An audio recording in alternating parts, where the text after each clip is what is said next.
What's referred to as the events of May 68 were responsible for the program of the Pompidou Center. The events of May 68 in Paris involved a series of student demonstrations and student occupation of certain sites. There were times when the students would gather together with certain workers and make a general strike. It actually was happening across France, but it was most intense in Paris. It sometimes involved violent confrontations as the students demonstrated or the workers demonstrated and came into conflict with police or the army, but it also involved artistic ideas about how culture and cultural production and artistic activity could actually bring about social and even political change. One way of focusing it is to consider the activities of an avant-garde art group called the Situationist International.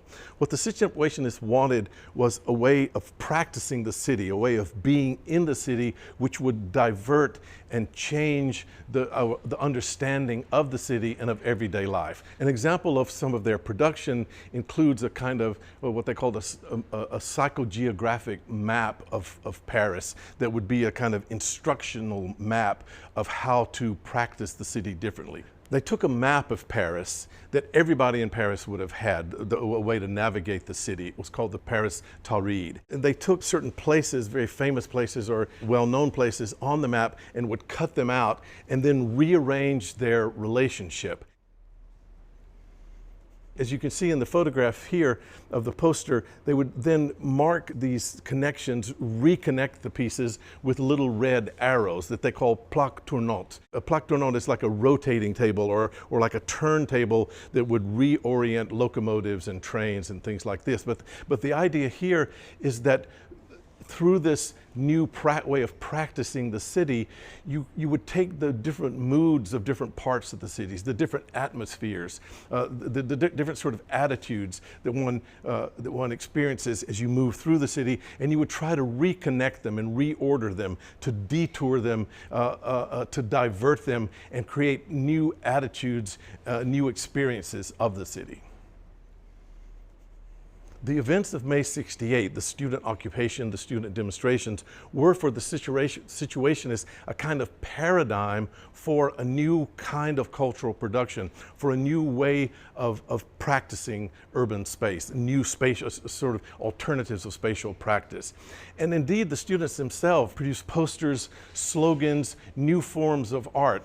Here are some examples of the slogans. This one, sous le pave, la plage, that is underneath the pavement, underneath the paving stones is the beach. And this was the idea that if you dug up the cobblestones, if you dug up the paving stones of the street and threw them through the windows of the university, that eventually you would uncover a new territory. You would uncover a beach in the very center of Paris. So it has this idea of uncovering a new place for leisure or performance, but also a beach from which could be launched a kind of new cultural attitude. Or this one, il est interdit d'interdire de dire. You can't do that in English. Yeah, you could do it in English. It is forbidden to forbid bidding. It is forbidden to forbid speech, would be another example. Now, while Paris was the center of this kind of attitude, of course it happened to other places. In the United States, also around the summer of '68, the demonstrations against the Vietnam War, the demonstrations for civil rights, were very, very similar to the events of May '68 in Paris.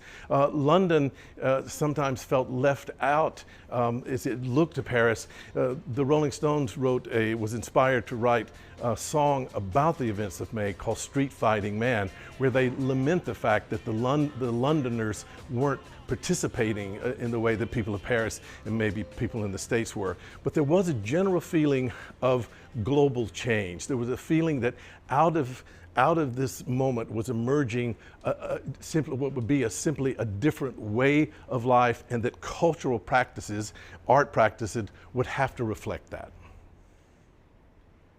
The events of May '68 were a paradigm of what the Situationists were calling for, a new way of practicing the city, a new spatial practice.